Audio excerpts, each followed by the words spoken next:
Hey guys, welcome back to The Buzz with Bernadette. I'm really excited because today we're going to be chatting to none other than Joe Avati, who has just been named Comedian of the Year. So you can imagine how this chat is going to go. There's going to be lots of laughter, lots of jokes, and he was also eyeing off my Diamante Bling microphone, which he did not get his hands on. But have a listen, stay tuned, relax, enjoy, let me know what you think of the podcast, and we'll see you soon.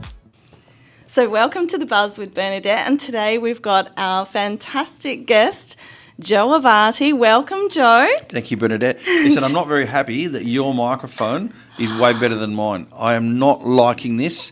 I am the bling guy. I am the star of the show. I need that microphone. You are the star of the show, but I just thought you might think this is too fancy for you. Have you seen my watch? Wow. That's bling. That watch. You know. Can we swap?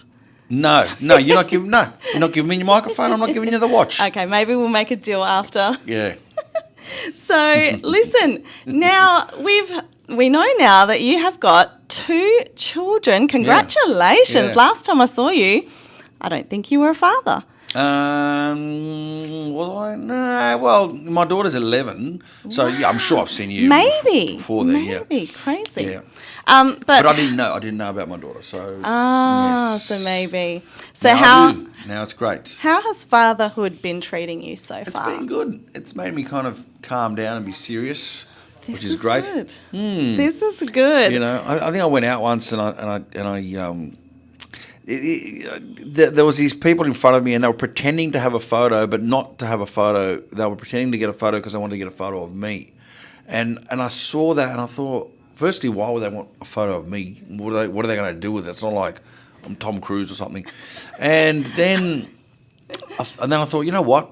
I don't want my kids growing up seeing, because of the internet and so on, seeing me out as a 40-year-old, partying, drinking and. Yeah, just yeah. So then I stopped going out. So it sort of centered me. It was great. It's been good. It's great. I mean, anyone who's got kids knows. Yeah. It is just you cannot beat that. There's nothing in the world that beats the. I mean, I'm sure there's parents out there who are like, it's work. It's a lot of work. It's a lot of work. But and a few adjustments as well. Absolutely, there is. But that's called growing up.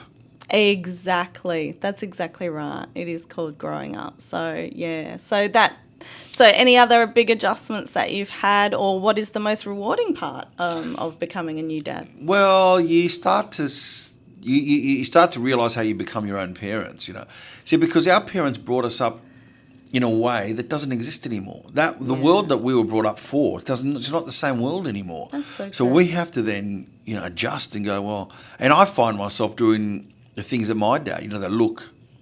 It doesn't work? The look, no, of course it doesn't. Work? I know. No, it doesn't because you see, my dad had 2 gears, serious and angry, right? He didn't throw himself on the floor like I do. He didn't do. Got some beautiful music.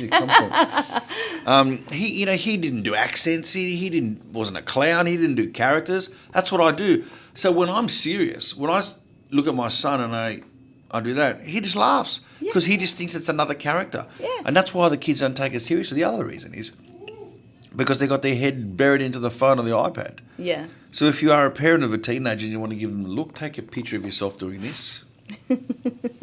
And then send them a text message, Bernadette. That's exactly right. Or threaten to turn the Wi-Fi off. Well, that's all they can do. That's the only power you have. We got a slap. Yeah.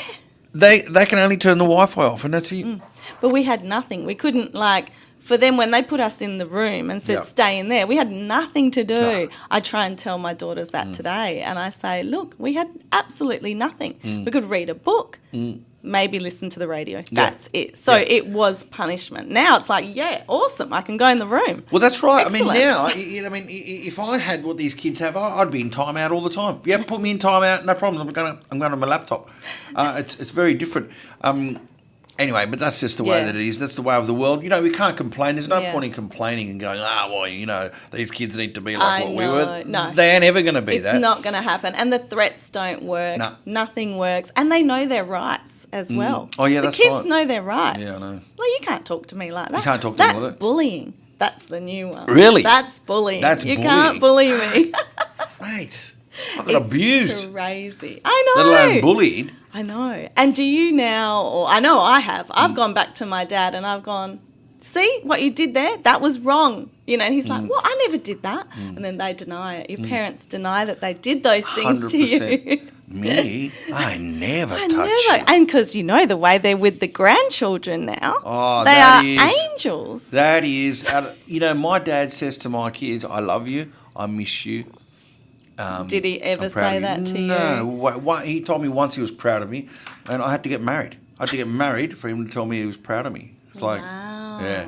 Wow. So you're married? Yes, yeah, I got Wow, married. congratulations. Yeah. Thanks so much. Oh, Thanks, Charles. It's amazing. And I see you wrote a children's book. I've written a children's book, yeah, which, you know, I thought, let me do it. Because when my son was born, I thought, let me go and buy an ethnic wildlife children's book. And there wasn't one. So I thought, you know what, let me write it. So I wrote it.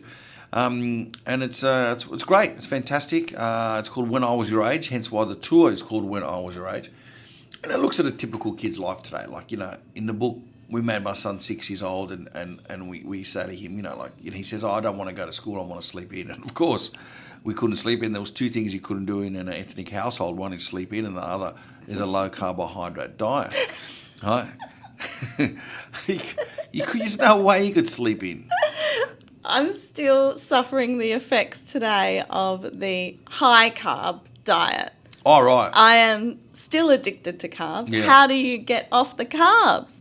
Like we've been brought up that pasta and bread is a staple. Yeah, I know. How do we not eat it It's now? bad. It's bad. just- And the older you get, you know, it's harder to lose the weight. And then, you know, of course,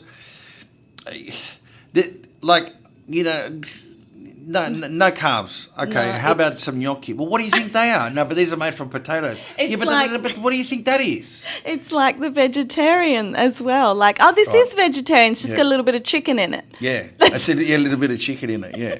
It's the same mentality. But, you know, anyway, that's fine. And also, I wanted to bring up, I see that, correct me if I'm wrong, you are a fellow Virgo. Well, okay. Are you? Well, it depends who you ask. As far as I'm concerned, I'm a Leo. But then I didn't know until I got married that I was a Virgo. Because according to my wife, I'm a Virgo. Virgos are the best. You know, I'm yeah. a Virgo. Do you have the tattoo to prove it? No. I Oh, don't have a you'll tattoo. get one before we have our Yeah. next podcast. Yeah, right. session. Yeah. No. So, look, I'm right on the You cusp. must be, I'm on yeah. the cusp. I'm the 23rd of August.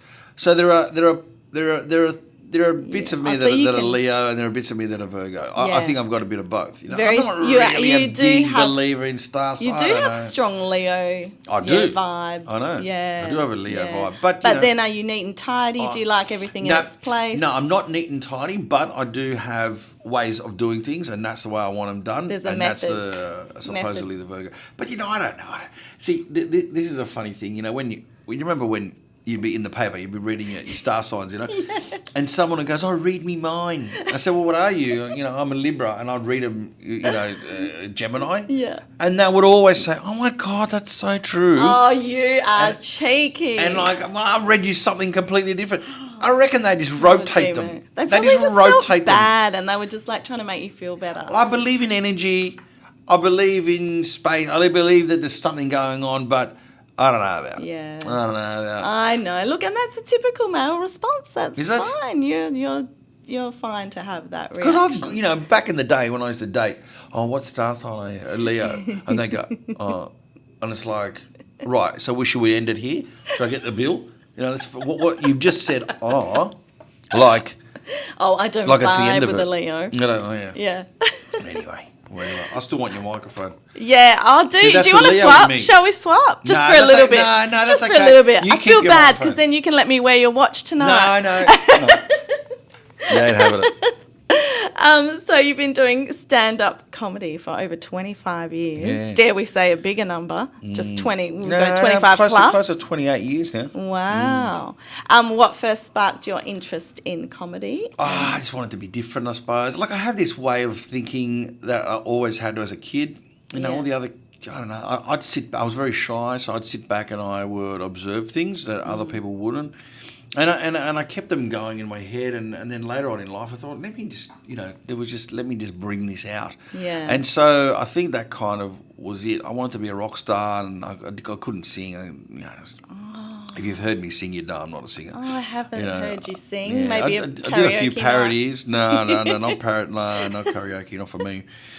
I wish I could sing. Yeah, would be good. I can just barely But you carry can hold a tune. note. I can. Yeah. You're not tone deaf like some of those No. people on Australian Idol that no. get there and they're just tone deaf.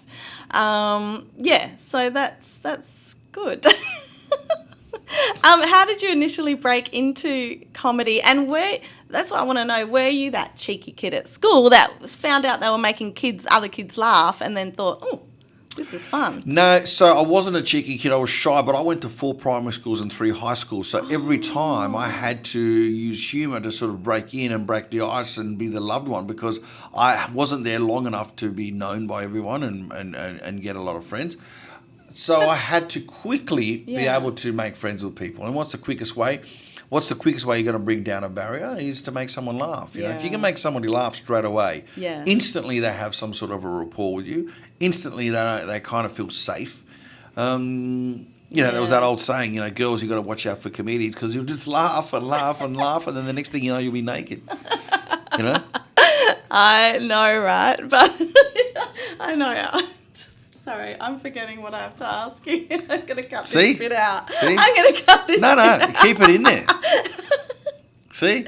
That's what happens. Okay, but do you think all the moving around gave you good, made you better at learning how to deal with different personality types and etc.? Absolutely. Well, look, I'm always on a plane and I'm always moving around, so I'm always living out of a suitcase. So that moving around as a kid certainly held me in good stead for what I do now. But yeah, because sometimes you got to deal with people that you don't know. You're dealing with a promoter you've never met before. You've got to come in, you've got to do your show. You got to trust that they pay you, and then move on. And how do you know? Who's who? How do you know who's good and who's not? That's something that you learn along the way. You have a really good sense of. You have a really good bullshit meter when you're a comedian. You can't just bullshit comedians. Don't try, because we can see right through it. I think from what I've seen, in order to become a comedian, you have to be really intelligent and you have to be able to read a room. You can't have to be make able to read a people laugh room, unless you're clever. I don't know. I mean, look, sometimes we're clever in certain things. I've got no idea about certain things. Yeah. I wouldn't say I'm but it's hugely more intelligent. the street smart, Yeah, it's more about knowing about people. We could be detectives. We look at something and we look at the end result and then work our way down. We backtrack. We break it down and go, how did this happen? So, it's like, I don't know, if you see a grown man riding a children's bike, you get those grown men but riding those little bike. You go, that's not a good look. Yeah. When you see that, something's not right here. Yeah. And most people would look at that and go, nothing. But I go, nah. If I saw someone riding my way, a grown man riding a little BMX bike, and you see it out there, they're either looking for drugs, selling drugs, or And people go, oh no, that's stereotyping. Yes. There's a reason why there's a reason why we stereotype. And that's the basis of it. And you can't get away from that. Yeah.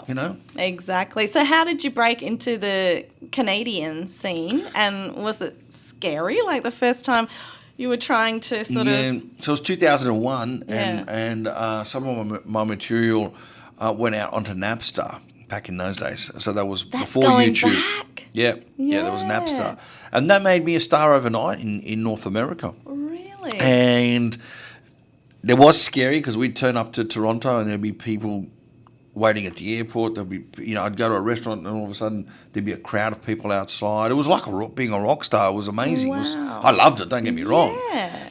It was a bit full on. You had to then, we can't go here without security, without a security detail. Couldn't go to clubs. People get drunk. It was just, it got messy. That's wild. It was wild. How old were you then? I was 27, 28. Oh, fantastic. Yeah. You would have been loving I loved it. I had a great time, Bernadette. Yeah. I had a bloody good time. So was that your first trip to Canada that you found that out? Oh my God. Were you just like... When Who I were they landed, waiting for? It's not for me. when I stepped foot in Canada, I'd been to Canada before, but it wasn't really for comedy. It was visiting people. But when I stepped foot into Canada in 2001, I landed as a rock star. just in Toronto. I'd sold 18,000 tickets. Wow. Right, and it was a big deal. That is fantastic. It was massive. Oh, So, that is amazing. yeah.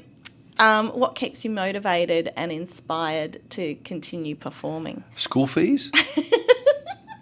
Does that help?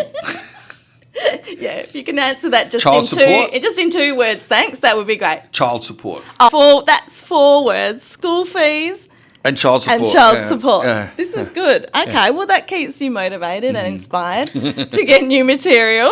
Now, look, a few years ago, I really started enjoying what I did a lot more. There was a period where I didn't enjoy it, and then I kind of came out of it, and I thought, but that was my fault. It wasn't anybody else's fault. And, I thought, what a great job to be able to go around and make people laugh, and, you spend your hour and a half on stage, and people pay you to do that, and then you travel the world, and it's great, and you meet so many people. But what I like about this job, it's instant. So I don't have to film a scene, edit it, put it out. Oh, I wonder what people are going to think. Like you have to do. Like I have to do. If I think of a joke tonight, now, I'll deliver it tomorrow night. Yeah. And I'll know instantly if it works or not. Yeah, see how it bounces off the crowd. Yeah. They say in this business, you know how you're going every 20 seconds. Wow. Okay. That's amazing. I had a question from one of my followers. Actually, she's a good friend. Yeah, right. She wanted to ask you. No, I'm married. Oh, sorry. That's a shame. Do you keep cash under your mattress? Who has cash anymore? Sorry. It's a cashless society. Every wog and his dog is freaking out right now because, what am I going to do with all that cash under the mattress? I've got to use it up before we can't use it anymore. I know, you don't try and pay cash anywhere. But then there's that scary thing. We can't take money out of the bank. We can't take more than $5,000 out of the bank. Isn't that right? I don't know. I don't deal with that sort of stuff, I don't know. You learnt something new today. But I think that's like with every creative industry, including mine, like you do get a little burnt out. So you do need a break, like going back to what you said before, you do need those breaks just so you can refresh and replenish and come back with new material. Yeah, for me that was COVID. So we were kind of forced into having a break. And whilst COVID was on, I wrote new material. I thought, let me actually take this job seriously.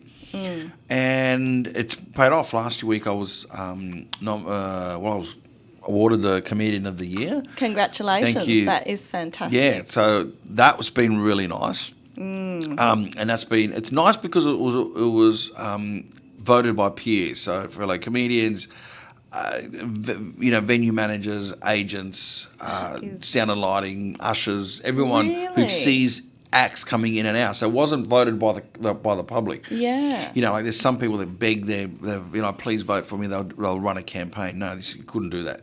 So this was just genuinely a genuine vote. So that was nice, Bernadette. Yeah, that's so refreshing to hear as well, because it's quite often, the people in lighting and all that you may or may not realise or how you treat them as well, but you've stuck in their mind enough for them to give you a vote, which is actually really lovely. So you're becoming more and more iconic. How does it feel to have made such a significant impact? It's nice. I don't think about it too much. There's a lot of stuff that I do that I just don't think about. Like people go, what do you do to prepare for a show? I don't prepare. I don't think about it. Yeah. The only thing I need now is a rest. I need to have a little sleep. Yes. So if you want to know what I'm doing prior to a show, you'll probably find me sleeping. Okay. I'm not freaking out. I'm not running up and down. I'm not pacing up and down. I'm not going through notes. No, I'm sleeping. So that's different to how you would have been at, say, 27? Yeah, 27 was a different story. We can't get into what I was doing. And we go quiet. Backstage and we go quiet. So... No, that's good. It is, yeah. So we're having a little nana nap, so I won't be messaging you before the show. No, I'll be sleeping. It's nice to be recognised, and it's nice... Look, you can only kind of become iconic or a legend. If you've got a body of work, today people just sort of bandy around the word, it's a legend. Well, hang on a minute. How long have you been doing it? I've been doing it for 28 years.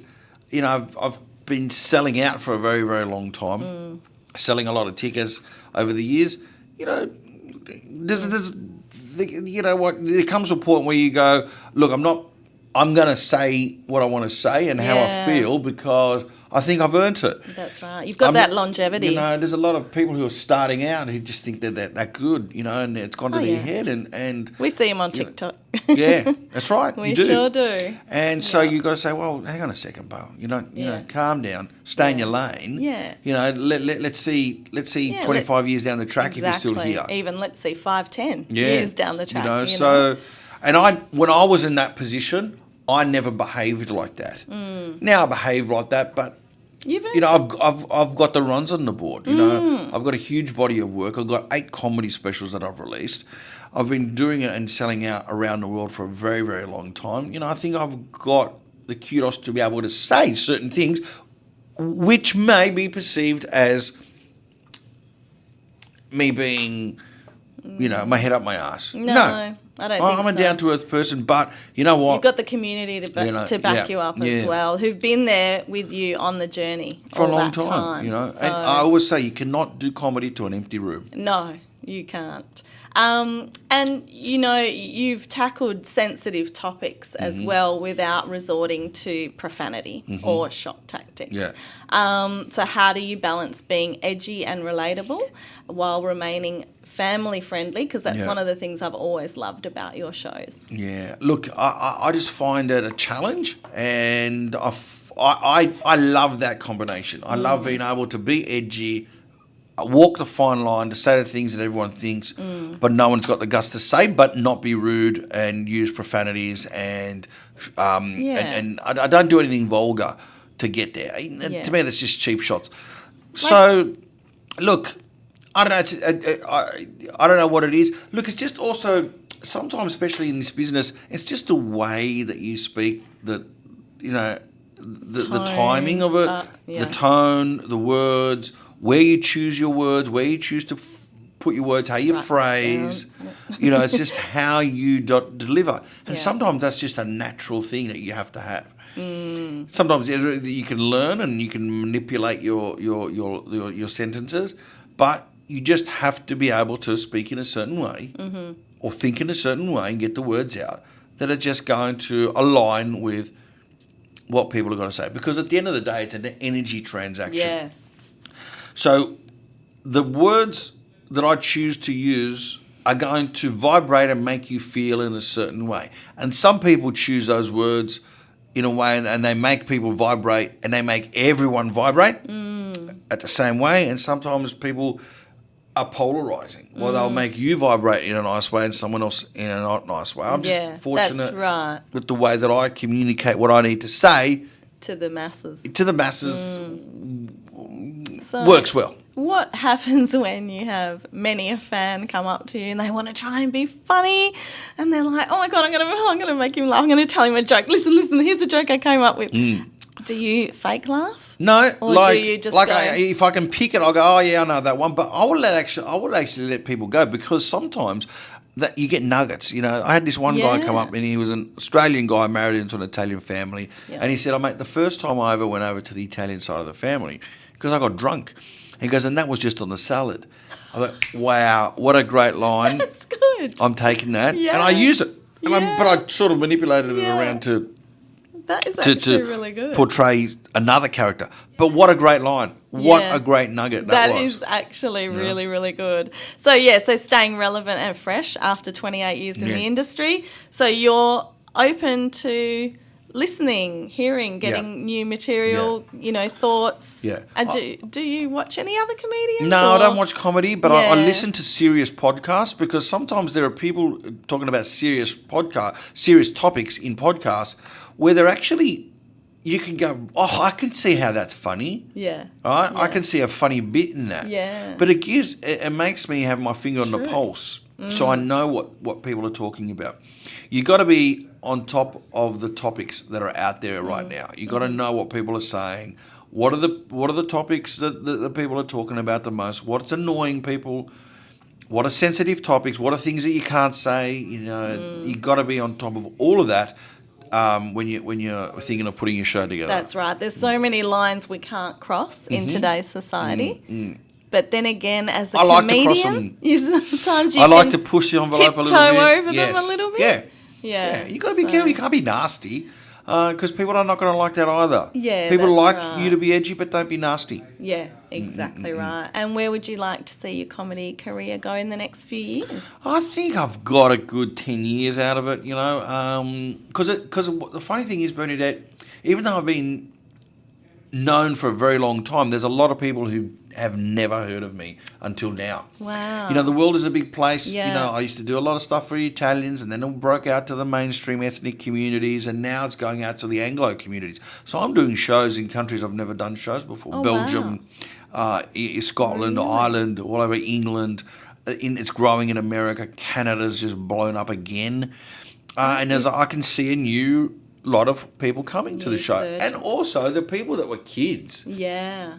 Like I said, I've been doing this a long time. So people that were kids 15 years ago, who were 15, who are now 30, who are working, who've got their own pay packet, they're now coming.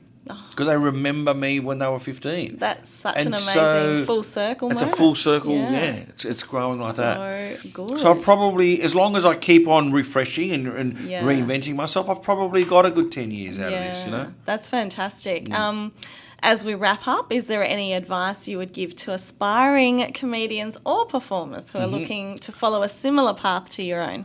No, I don't need the competition. No. I kind of knew that was coming. No. Well, look, I always say this: if you get up and do tryout doing comedy, and you're funny for 1 minute out of the 5 minutes that you're on stage, well, then you've actually got what it takes. You just now have to keep on focusing on creating another 90 minutes of that one funny minute. That's right. Just keep it going. If it doesn't work, change it, change a word, speed it up, slow it down, break the gag up, add something else in there. Just write. Just keep on writing, keep on doing it. Don't be discouraged. Consistency and hunger, I think. But if you're not hungry, I don't think you'll get This is going back to the pasta and carb situation. Actually, I haven't eaten today. And finally, where can our listeners find more information about your up-and-coming show? Yeah, well, I'm all over all the Facebooks and the TikToks and the Instagrams. The Facebook, the TikToks. The TikTok. That's when someone's older, they say the TikTok. The TikTok. You know that? So what should I say? You TikTok. just say TikTok. TikTok. You find me in Tic Tacs. In the Tic Tac and in the instant, the Faccia Libra. the Instantgram. The Instantgram. I've never heard that one. I must look that platform up. Yeah. So we'll see it on your website. There's a website. YouTube's got a lot of stuff. And we chop and change on all those platforms. So sometimes we do. What you find on YouTube is very different than what you'll see on Instagram. Absolutely. Because, you can consume things differently on YouTube. I like it. It's great. It's a great channel. Yeah, long form content on YouTube. You can do long form on TikTok now as well. But, yeah, right. And then for the youngsters who get bored really quickly, we just got the reels on Instagram. Yeah, right. Okay. So thanks very much, thank Bernadette. you. I'm learning a lot. Thank you. About what to do on. I'm here. Tic Tacs. Anytime you need to learn. Thank you so much No, for thanks being for on the having me. show Great to today. see you again. And it's so good to see you again. Thank you. See ya. That's all for The Buzz today. Thank you for tuning in, and I hope you really enjoyed that episode. Make sure you stay in touch over on Instagram and other social media platforms. And if you enjoyed this episode, make sure you rate and review and share with your friends. Until next time, we'll see you then.